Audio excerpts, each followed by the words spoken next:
नमस्कार. जर बुध षष्ठ स्थानात असेल तर या स्थानी बुध सदैव विरोध करणारा, मित्रसुद्धा शत्रूसारखे वागणारे, प्रत्येक बाबतीत राग व्यक्त करणारा हा असा व्यक्ती असू शकतो. हा सज्जनांना सुद्धा विपरीत समजणारा मनुष्य असतो. या स्थानी बुध फुकट वेळ गेला असे कित्येक ज्योतिषांचे मत आहे, परंतु ही माणसे आपल्या लेखणीच्या वादविवादासाठी उपयोग करणारी व बुद्धिमत्तेचा, स्वतःच्या बुद्धीचा विशेष वापर करणारी, संधी मिळवणारी अशी व्यक्ती असते. या व्यक्तीला आत्मसंयमी मामाचे सुख मिळते. सज्जनांची व सैन्याशी मैत्री करणारा, व्यवहार चातुर्य पण कंजूस बनवते. वैद्यकीय व्यवसाय, लेखन, छापखाने अशाद्वारे ह्यांना धनलाभ होऊ शकतो. हा बुद्ध लोक कारकुनी पेशात जास्त आढळतो किंवा मंत्री, सल्लागार म्हणूनही खूप चांगले कार्य करू शकतात. खाण्यापिण्याच्या बाबतीत हे पथ्य सांभाळून असतात. हे शत्रूवर बुद्धिचातुर्याने मात करतात.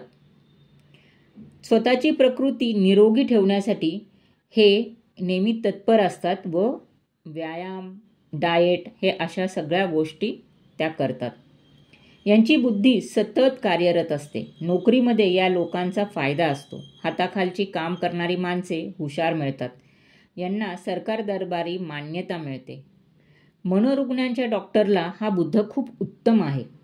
जर हा बुद्ध दूषित असेल तर मात्र खूप वाईट फळे मिळतात, जसं श्वासाचा प्रॉब्लेम, त्वचा रोग, मेंदू रोग, फुफ्फुसाची दुर्बलता, श्रवणयंत्रे बिघडणे किंवा कमकुवत असणे, मानसिक दुर्बलता अशी सर्व प्रॉब्लेम्स देऊ शकतो. नेहमी औषध घेण्याची सवय असते.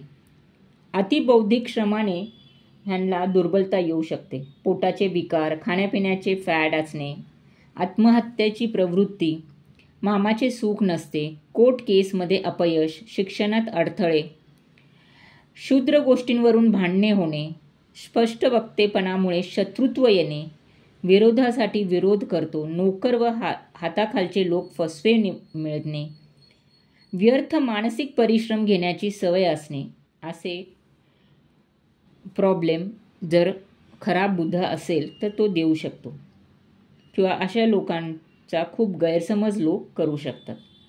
तर हा चांगला बुद्ध